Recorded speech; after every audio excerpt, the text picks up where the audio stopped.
Welcome, everybody, to episode 3 of Rhino, Randy in Name Only. And today I've got a special guest with me, with Kirk. I'm looking so forward to answering questions and going over some different topics with him. The man ran for office in Arizona, and I'll tell you what, he knows a lot. He does help us out, and I think he's the key to really bringing some suggestions together to help us come together for 2022 and hopefully 2024. So without going any further, I'm just going to go ahead and get this started. I'm going to go ahead and welcome Kirk. Hey, Kirk, welcome to the Rhino podcast. How are you today? I'm great. Thanks for having me. I appreciate it. Well, you're my first ever customer. You're my first ever interview. So, well, we'll see how it goes. I don't know if that'll be good or bad, but let's give it a whirl. Well, a lot of things that are going on lately. My goal when I started doing this podcast was to try to eliminate some of the divide between the MAGA and the Republican Party. And because some of us are still Republicans through and through, but we just didn't quite like how Trump handled things or was pushed away because we didn't support certain things. And a lot of the hatred that came out of it was basically, you're Rhino, you're Republican name only, you don't know what you're talking about. And we had a conversation last night about this Rhino conversation. You said that the word's kind of a hateful word. And I was all ears for that, but I wanted to save it for today. Because I wanted to hear what your thoughts were, what you were trying to say last night about Rhino, because to me, it was just forced on, and it wasn't something I asked for. It was just something that was kind of forced on by the MAGA party. And I was just curious what your thoughts were, because you seem to be concerned about it. Well, it's not just the Trump people and the MAGA people. It's Republicans have an issue. They have more than one issue, but one of the issues that Republicans have, and I saw this running for office, and that's whoever disagrees with you, it doesn't matter what it is. The first thing they do is they're going to call you a rhino. You're a rhino. Mm-hmm. And I'm a pretty conservative guy. I have been my whole adult life. And I had people calling me a rhino because they just wanted their opponents, my opponents, to win. And right. So the Rhino thing isn't quite what it used to be. It used to be that, the Republican in name only was somebody who would constantly side with the Democrats. So right. You had like Lisa Murkowski would be an example of a Rhino. Mitt Romney has become a Rhino. And Mitch McConnell in a way too. Mitch McConnell, he could fall into that category, but nowadays, it's everyone that disagrees. Like if we started talking about a subject and we disagreed, we call each other a rhino. You're just a rhino. And that's not the case. So that is an issue. But as we have this divide in the country, and to me, a lot of it's caused by the far left that's hijacked the Democrat Party, because it wasn't that long ago where Republicans and Democrats could have civil conversation about the main issues. Should we raise taxes? Should we lower taxes? If we raise them, are we going to raise them 2% or 5%? Should we, if we cut them, should we, we could have those kind of discussions. And now we've got issues like, kids in school being taught that they can choose their gender, and they can have they can change their gender without telling their parents. That these kind of things, and those are not compromise issues. No, those are social issues, right? And so I don't agree with those. Yeah, and some of these issues, and even the big spending bills. Because it's very obvious now that any big spending, and it doesn't matter if it's Republican or Democrat, these big spending bills are bad for the average American person is going to pay for it one way or another, whether it's inflation, whether it's, higher taxes to pay for it all. But, and so for some of us, we're not going to compromise on these subjects, these topics. And for the Republicans that go along with some of this stuff, and usually it's simply to get reelected. Right. And that's an issue. I know, we talked about term limits, and that's a whole different topic. And so I think that's where, when you have an issue, like a big, massive spending bill, like, for example, um, this, what did they call it? The No, Inflation. the Inflation Reduction Act. I mean, come on. I mean, There's even the name don't make sense. exactly. You can't spend your way out of inflation. It makes no sense. Anyone who has an inkling of knowledge of economics knows that that's impossible. It's impossible. Yeah. And then he stuck a bunch of things in there that are bad. You know, the 87,000 IRS agents that aren't going to go after rich people. They're going to go after you and me. Yeah. And so the Rhino thing, that's where that comes into play, because nobody in the Senate, no Republican in the Senate voted for it, but there were a few Republicans in the House that voted for it, and so those people, rightly so, in my opinion, would be called a Rhino. Yeah. That's what you're there to do. You're supposed to be representing the party and your constituents and voting against massive spending bills that are going to cost us money. I agree. No, Anyway. it's one thing about the Inflation Act that it didn't make any sense to me is like what you just said is the fact you can't buy your way out of inflation. Inflation is all about supply and demand, and you got to lower the demand to get the supply up, and that's how it works, and that's why the Fed's raising rates and why credit card rates are up. And why I was shocked, and I don't know if you've heard the last episode when I noticed that we had the highest credit card balances ever in one quarter happened in the second quarter of 2022. Mm-hmm. So now all of a sudden people are carrying way more debt than they've ever carried before. And to me, that's part of the inflation situation because they're paying more. They're supplementing your income as best as they can because they just don't have it to survive. It's a huge issue. Yeah, it's a huge issue in the United States. Credit card debt is out of control. And it happens when you have runaway inflation. People are used to a certain lifestyle. Mm-hmm. And a lot of people aren't disciplined to the point where they can start cutting back right away. They have to learn the hard way. And so they just get, you're right, they get further and further in debt. And that adds to the problem. Well, two things I saw with it. One was job security because I own a debt coach credit counseling service.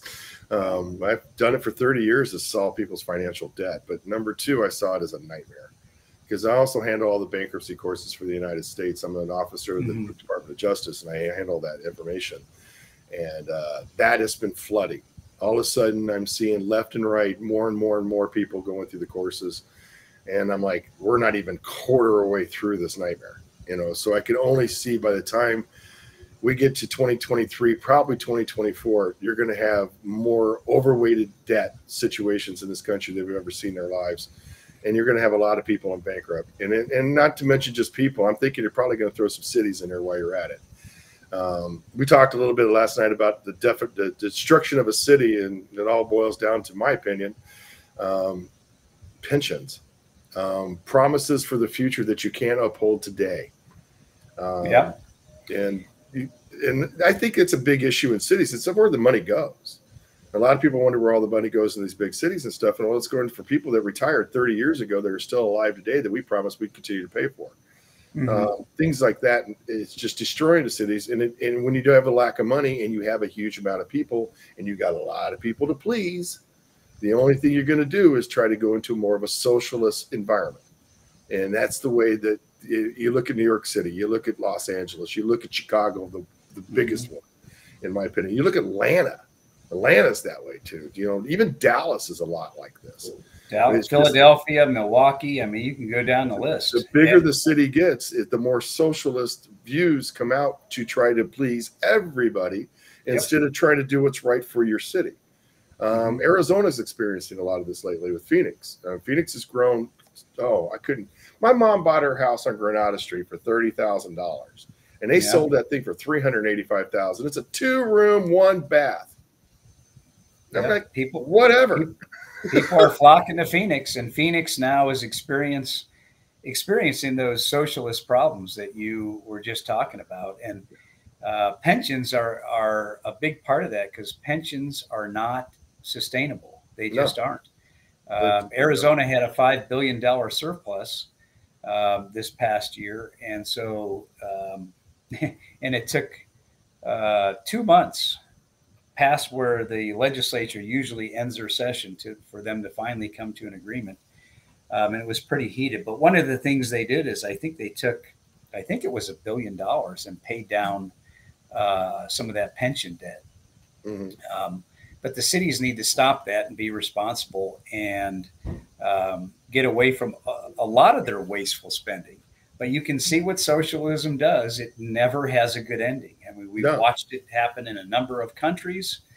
Venezuela is the most popular example, but we watched it happen right in front of our eyes. Oh, yeah. And they were what, the fifth largest economy in the world at one time. Fifth? Yeah.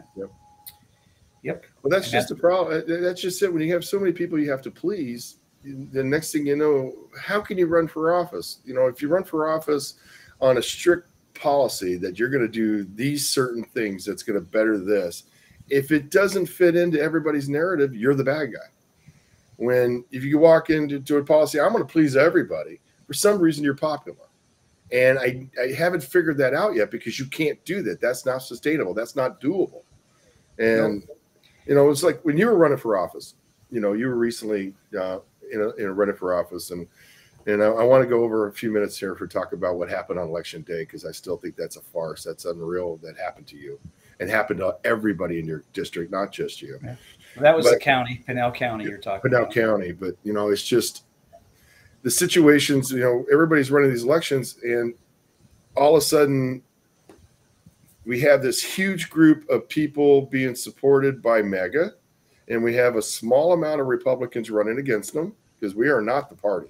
We are a very small part of the party now. We used to be the party. We used to all be the same party. Now our party's in threes.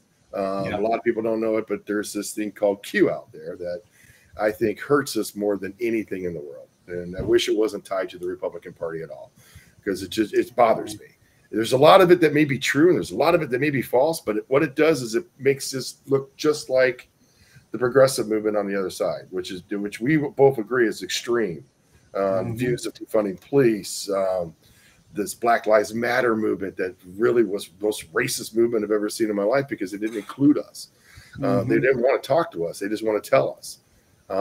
So those different things, those you take those two subjects, Q and progressive, and if you eliminate it out of our political situation today, we'd be almost able to go forward as a country.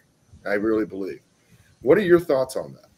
Well, first of all, I don't even really know what Q is. I've heard a little bit about it, but I have a hard time believing that that's any kind of sizable part of the Republican Party. Have you seen the rallies, though, at Trump's rallies? They're floated with Q. Did you see the January 6th election, whatever you want to call it? That was Q. Most of it was Q. You see the shirt, you see the representation, Right. But I've been to Trump rallies. I was at the big one at the Tucson airport, and I didn't see any Q signs or anything mention of it. So is it more of a Eastern situation then? It might be, but I don't see any of it out here, and I don't think it's anywhere near the size of the progressive leftist movement in the Democrat Party. Well, I think it's actually attached itself to a lot of the mega group, because there's still a lot of mega group that really believes that, that they kill babies, they traffic humans, they all this wild stuff, that JFK Jr. was going to come back in Dallas on a certain time. He's not dead. I mean, it's a really wild situation. I don't know if you had a chance to. Showtime did it really, or is it no? HBO did a real 5 segment on it.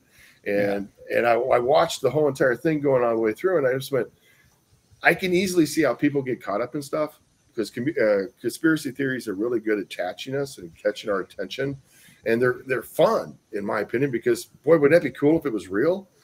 But when it's proven wrong, and then you're an idiot because you proved it wrong because you don't believe me, that's a divide, and that's what I see out of Q and Mega. Well, JFK is alive with Elvis in London. You didn't know that? No, did not know that. Yeah, him and what's the Doors guy? Robert Morrison. Yeah, they're all in London. They're all hanging out. Anyways, seriously, again, I've running for office. I've been at Trump rallies. I've been at other rallies. I've spoken in front of crowds. I haven't seen this Q thing anywhere. I haven't seen people holding signs or wearing hats or anything. I mean, I just haven't seen it. And Well, I've you been know, out and about. the Q shaman came from Phoenix, so he's the one Is that had the horns. he's the guy with the buffalo hat and the horns. Yeah, bubble hat. He's an Arizona boy. I mean, there's a lot of people in that situation that actually believed in that. I think that hurt us a lot. Of course it did. And how do we even know they're not plants from the other side? There's where I was getting ready to come. There's another part that bothers me. How do we know that's not Antifa? Well, pretending to be something else to make us look so bad. Right. Well, you mentioned the January 6th charade. I know people that were there. The people that stormed the Capitol, first of all, most of those people weren't even at the rally. This is a very, very small group of people. The rally was huge. There was tens of thousands of people there. The people that stormed the Capitol, there were maybe hundreds, but it was a very small group, and they weren't part of the main crowd. So you're talking small, a very, very small part. I don't see it comparing at all to the leftist movement. And most Republicans, whether in office, running for office, what have you, they reject, first of all, like I said, we don't even know what that is, but they reject a lot of that extremism. And back to what we were talking about originally, I think we have way more in common than not. Oh, I do. So, but there's just a few things that bothered us. I mean, the reason I became more of a non-Trump guy is a lot the way that he handled the respect to the presidency of the office, the little rules you got to follow as a president. Those things bother me the most when they, we wouldn't even be dealing with Mar-a-Lago today if he would have done what you're supposed to do as president. I don't think I'm going to argue with this one. We have a special master today that gave till 2:00 today for Trump to explain to him how he could declassify the documents. And I don't know what happened. We're talking now, and I've been waiting to hear how that happened because I'd like to know if Trump was able to do that or wasn't able to do that. Because if he was able to do that, then this is all a charade. If he wasn't able to do that, then this is basically not respecting the office of presidency. And that's how I see it. Same scenario when it came to the election. Do you remember the debate between him and Biden where Biden couldn't speak? Yeah. I loved it. Loved every minute of it. Don't get me wrong. You could see Joe Biden, his demeanor, his mental state. It was clearly there for everyone to see. And the other side ignored it. Yeah, well, no, they didn't. They looked at it as a bully situation. You know what I mean? They took a different approach of it. That's the interesting part about America. We are going to look at things differently. Yeah, but Joe Biden's been a bully his entire adult life. As soon as he became a senator, I mean, if you remember past debates, I remember one with him and Paul Ryan where he was totally the bully. He's bullied people in public life his whole life. So to say Trump got the best of him because Trump was a bully, I'm not buying that either. Oh, no. That's what you and I could look at things and see what we see, and other people can look at the exact same thing and see something completely different. And what I was saying is that, the other party looked at it as a bully situation. And that's where like you said earlier, 95% of the media in this country is controlled by Democrats. It's more democratic speech platform. So when we offer these silly things, like we give them an opportunity to do something like that. And if you go to the radios and TVs now, nobody's talking about 2022. They're all talking about what's going on with Trump. And because that sells advertising, that brings viewers in, that brings the money in. Well, it does more than that. It detracts from the real issues.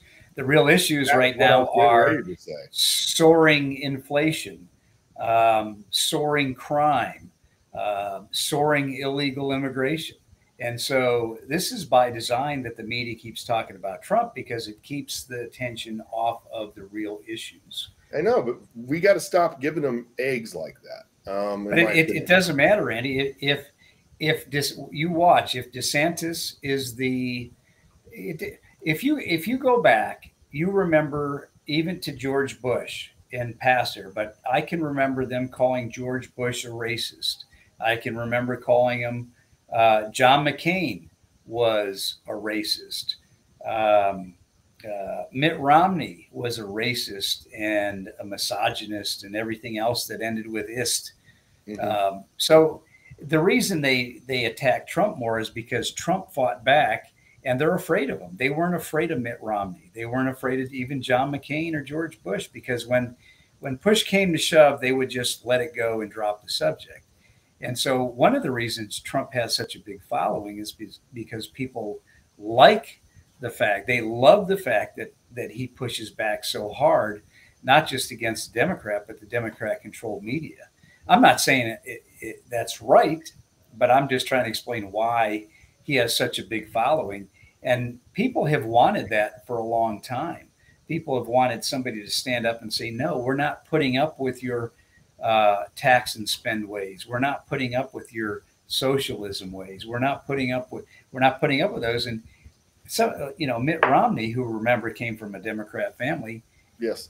There wasn't much fight in him, and he ran a pretty poor campaign to begin with. Well, I don't think he had a shot at winning, and he knew it.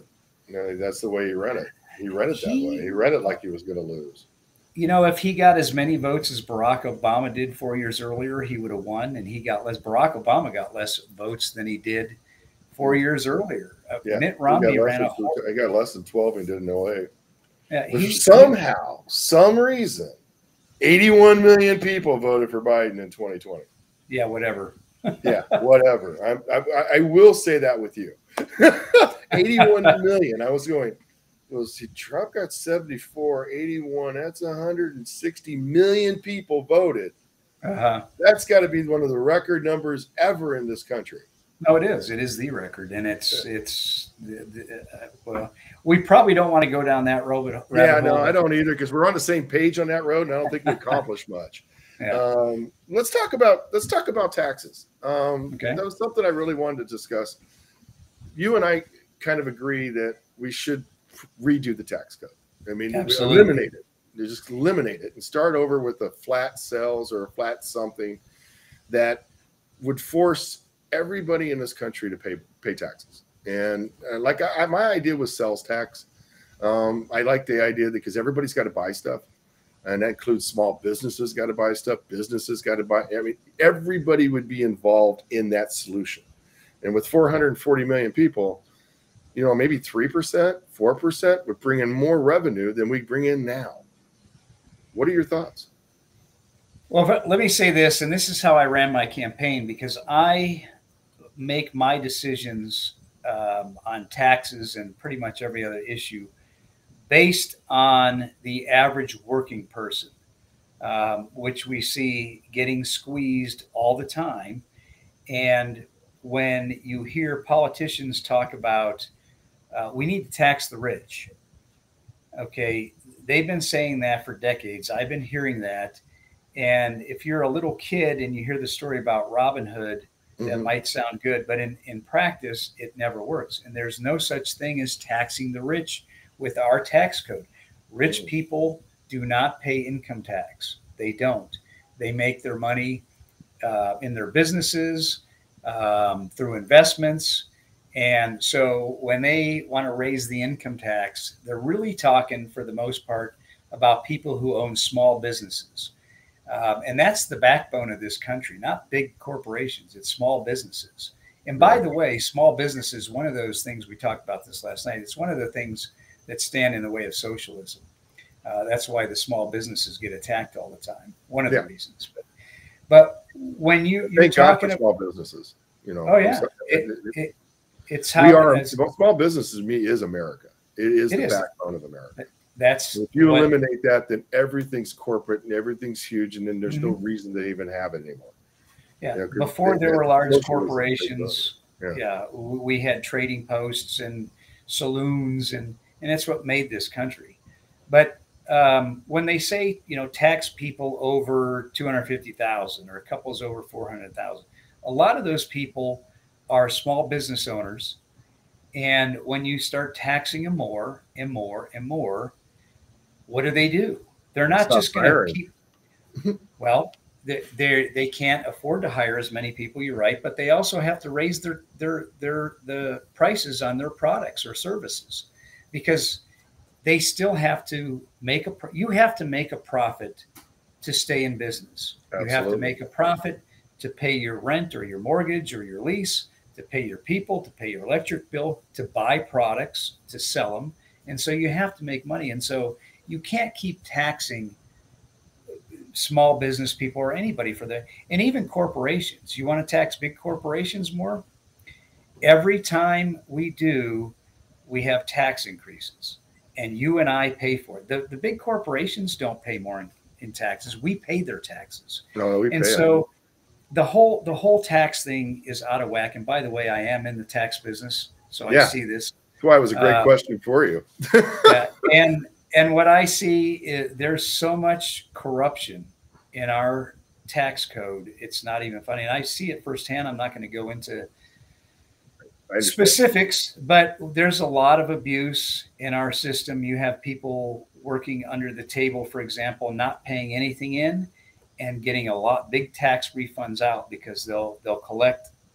They know how to play the game. They can collect on the earning. And again, there's a lot of people that are doing it the right way, but there's also a lot of people who aren't, and they're collecting big tax refunds through things like the child tax credit, earned income tax credit. And they're not only are they not paying in, we're paying for their big refunds. And so the income tax thing is so out of whack. I like your idea of the sales tax, because now, and the flat tax, we have a flat tax in Arizona, and it works. It's great. So everyone pays the same percent. There's no, all this other stuff where you can get around it. And so people get out of it. And if we have an income tax, which I really don't like the idea of at all, it was supposed to be a temporary tax to begin with. But if we have it, it should be a small flat tax. Everyone pays the same percent. And the argument of, well, rich people should pay a higher percent. Rich people pay more because they're making more, so the percent is more money. Yeah. But the sales... If it was equal across the board, and you got a guy making $400,000 a year and a guy making $25,000 a year, it's clearly understandable that the $400,000 is going to be paying more in taxes because of the percent. Right. But if it's the same percent number across the board, welcome to a fair country. Welcome to a lot of things that have been eliminated, I think, because of the democratic move and the socialism going on over there, giving away student loans, starting to give, different things that they're doing. They're trying to, entice their group to get them happier and everything. But they're overlooking probably the biggest part about America. America is built on life, liberty, and the pursuit of happiness. It's not the life, liberty, and give me happiness, or you owe me happiness. It's a pursuit. And if we lose the word pursuit out of our country, then we're done. Because that's what makes us all great. So I had an idea one day that I wanted to help people with debt. And then it took me forever to figure it out. But 30 years later, now I got a successful agency that's nationwide. It helps people. It's the same scenario, but it was all based off pursuit of a happiness. Pursuit and supporting yourself. Because if you're pursuing, you have to be in the true sense of it, you have to be supporting yourself, not looking for handouts. There's no handouts in this industry. There's everything's done from the ground up. And my brother builds homes. He does, Jim, he builds homes and everything and stuff and everything. It's all built the same way. It's all pursuing his own dream. Right. But now you got people coming out of school with $100,000 in student loan debt that didn't go in for a liberal arts degree, that have no clue what they're going to do with their future. In the hole right off that. And everybody blames the government. I'm going, I kind of blame the parents a little bit. If they didn't really wake their kid up and go, look, there's this thing called community college. There's these basics you have to take to get a degree. Get them done there at a substantially cheaper cost. You don't have to go to the football game. You don't have to be at Michigan University of Michigan or Ohio State. You could be at Hamilton County Community College, and then finish your education at Ohio State. Those are things just little things that people need to it's not there for them. And when people start seeing 10,000, 20,000 being forgiven, when's it going to stop? Because that's not really fair to the guy getting ready to go to school today, is it? No, not at all. I mean, that's what I did. I went to Scottsdale Community College first, then went to NAU. And so it worked out good. I didn't have. Yeah, I was a fighting artichoke for a whole year. I understand. Go artichokes. Go artichokes. But back to the tax thing, it's a big problem. And if you had that national sales tax, and most people wouldn't even know the difference. You'd probably feel it on a big purchase, like an automobile or something like that. I would probably exempt houses. I'm not sure, but you'd have to look at certain things. Food and baby formula and those types of things I think should be exempt. But if you have like, just for example, let's say it's housing. I mean, you could do kind of a flat situation on a house. You know what I mean? It could be a reduced amount. It could be something. It could be nothing. You know what I mean? Because you're talking about homes. But in the same breath, they're not going to get a deduction for the interest you're paying on it anymore, too. So because the tax code's gone. So in a way, you're kind of working that one out. Yeah, the reason I mentioned houses because there's a big concern with affordable housing and the costs that are going into houses. Like, for example, in Arizona now, it takes 3 years to build a house from start to finish, and that's everything. That's the plans, submitting the plans, getting permits, and all this kind of stuff. And one of the holdups is because you go to the city, the county, the HOA, and all these things, and you have to keep changing these plans to make everybody happy. Time is money, and then changing them is money. And so there's different costs, and those costs keep going up, which gets transferred to the buyer. But maybe there's a small sales tax on that, but maybe not. But we can look at the whole deal. But the bottom line is you have people working under the table, not paying in.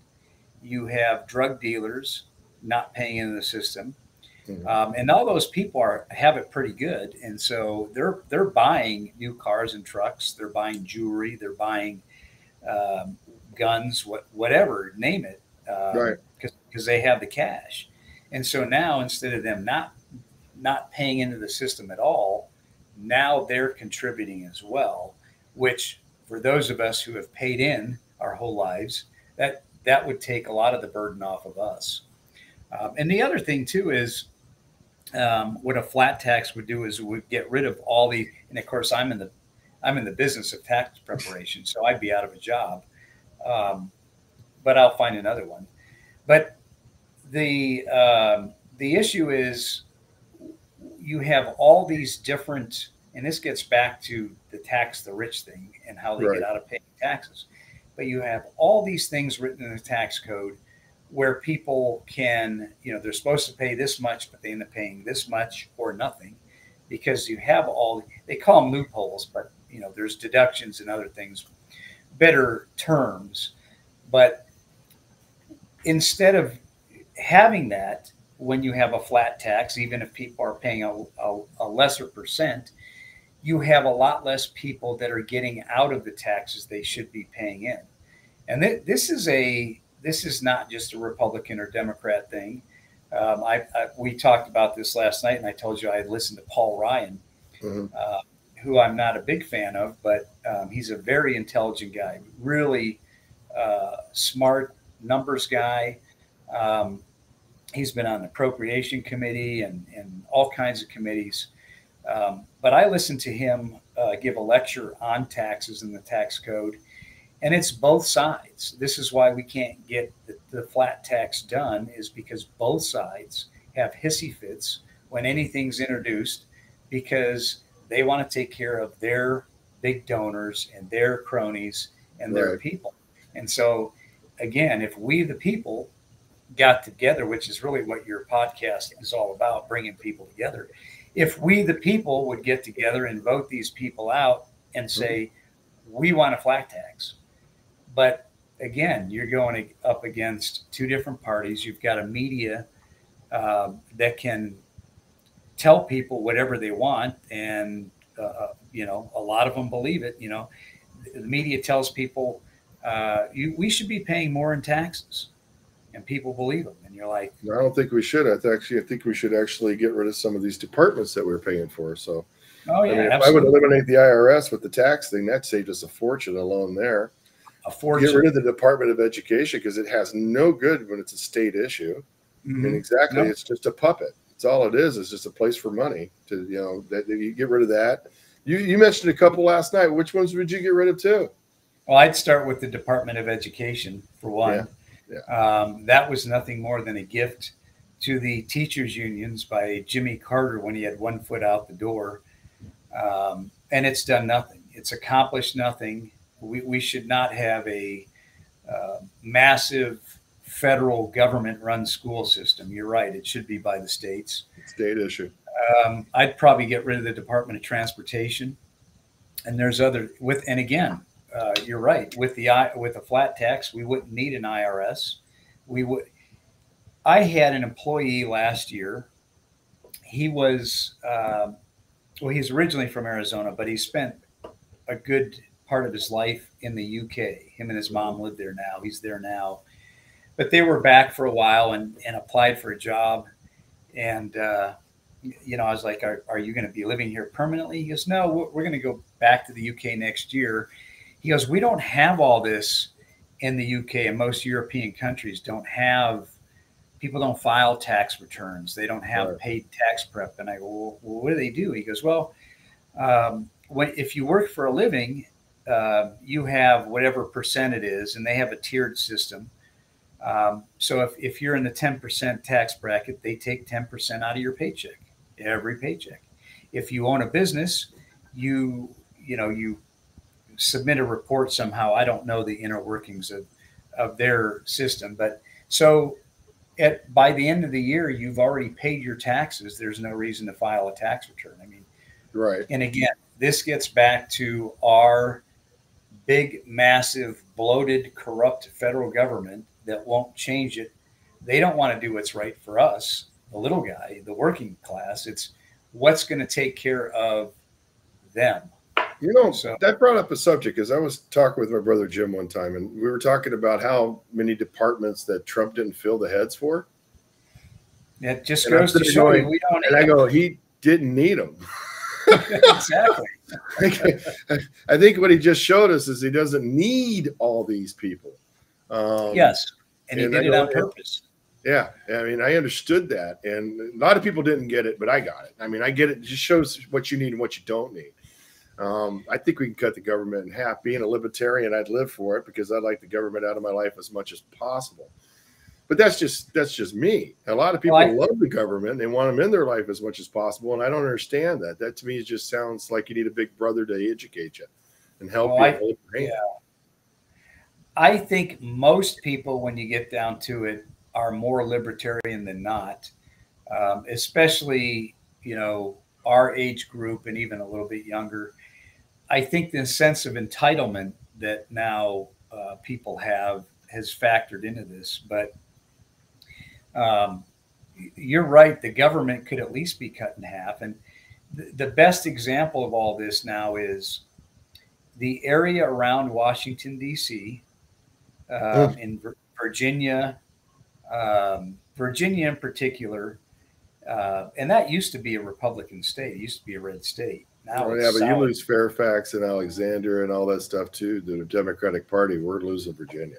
Yeah, but Virginia, Maryland, and that surrounding area, those are now the richest counties in the country, and they all work, almost all. A lot of them work government jobs. They have big paying government jobs, paid for with our taxes, and we don't need them.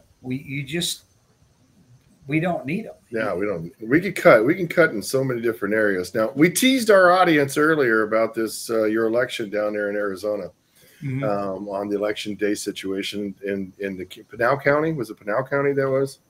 Well, I ran for the Arizona House of Representatives, and my district, my legislative district that I ran for, is in two counties. It's in Pima and Pinal. And I was banking heavily on Pinell because that's the county I live in. Right. And the area that I live in, I was counting heavily on because when they redistrict after the last census, my district changed immensely. And so it hurt me in the fact that I had a huge area now on the east side of Tucson that no one knew who I was. And my opponents had already made a headway in there. That's their old district combined with ours, and that was their struggle. But in Pinell, I was banking heavily on this area, and as our precinct committeeman district chairman, I was the one who scheduled the poll observers in our area. And I got a call it was before 10 in the morning. And one of my observers said, "Hey, we're out of ballots." And I thought she was joking. And she goes, "No, Kirk, I'm effing serious. We're out of ballots." I go, "What are you talking about? How can you be out of ballots? This is in the morning. They had only been open for a few hours." And I'm like, so I get on the phone and I start making phone calls. I happen to know the chairman of the Board of Supervisors. So I called our county chair. I called a Republican lawyer who had already been getting calls on other areas in Pinell County. Right. And then I called the Board of Supervisors chairman. I'm like, and they kept saying, "Well, we know, we're working on it." Then another polling area ran out of ballots. Then another one. So all three in my area in Pinell, all of them were out of ballots by 1 o'clock in the afternoon. That was before 1 o'clock. And so they promised they were going to send more. They kept saying, we're printing more ballots. We're printing more ballots. We'll get them out to you. And I'm thinking, what are you talking about? Yeah. Wow. Every moment you don't have a ballot is a lost vote. Yeah, and so I ran over to one of the precinct voting areas, and I had Jan, my wife, go to another one. And we were, as people were coming out, we asked them if they could vote, and they said no. We knew they were out of ballots, and so we would beg them to come back and vote again. And a lot of them even said, "Yeah, I was going to vote for you, but there's no ballot." And it was out of control. And so they finally, the county truck, shows up about 3 o'clock with 50 Republican ballots and 25 Democrat ballots. They only gave us 100 ballots at each Republican ballots at each voting station to begin with. Out of curiosity, how many Republicans were registered? In the whole area, 3,000-4,000. Yeah, I mean, how would 100 ballots solve 3,000-4,000 votes? That just blows me away. This is the biggest fiasco. It turns out the county election director, who was hired recently, is from the state of Washington. Oh, there you go. And didn't know the area, didn't know the county, went by some formula that the Secretary of State gave him, but excuse after excuse. He's been fired. The county now has a good plan in place, but I'm telling you, it was, and I don't know exactly how many votes I lost. I lost some, but it wouldn't have made up the deficit from Pima County. Yeah, but it's still the stigma that goes with it. Well, that bitter taste of that in the mouth of a voter who went down, took his time out to go vote, and wasn't able to vote because of some technicality. And then you get back home and the person you were voting for didn't win or have a chance. It adds a stigma. It adds a bitter taste to it that lingers, Well, there was a few days where we didn't know what the final tally was going to be, because you have to wait 2 or 3 days for each county to, what happens is the people that drop their ballots in they get the mail-in ballot and then they drop it in the ballot box on election day. Those and some other votes aren't counted for 2 or 3 days after the election, because what happens is they have these trucks that go and collect the cages that the ballots are locked in, and they take them to a tabulation center and then count them. And rounding them all up, counting them, it takes 2 or 3 days. So there was a few days where we didn't know how close the race was. So that was really angering. And the bottom line was, you're right. The bottom line is you had United States citizens, Arizona citizens, that were denied the right to vote because there were no ballots. It's voter suppression, no matter how you want to slice it. Even if it would have won or not won, it's still that taste in your mouth about voting, especially coming out of the 2020 election. I mean, it was not a good idea. It's the absolute last thing that should have happened anywhere. Anywhere, absolutely. And I'm sorry that you went through that, because I believed in your candidacy, and I was really, really supporting you and hoping everything would work. And I want to thank you for coming on today. We're getting into the 45-minute range. I don't want to blow everybody's mind. Sure. And I'd be more than happy to have you come back at any time if you'd like to help me get this Republican Party back together, and so we can also get our lives back together. And I want to thank you for coming on. And I'm going to go ahead and end the podcast here today, everybody. I want to thank everybody for listening and watching the Rhino podcast. Randy in name only. Keep that in mind. It's Randy in name only as a more fun thing than it is more of a real Rhino. And I want to thank Kirk for coming out here today. And I'm looking forward to getting more and more people within our party to come together and talk and discuss, so we can come together as one and get rid of the nightmare that we're facing every day, which is the Democratic side, no matter how you want to slice that. Well, thank you for watching, and I hope you all have a great day. Take care. Thanks for having me, Randy.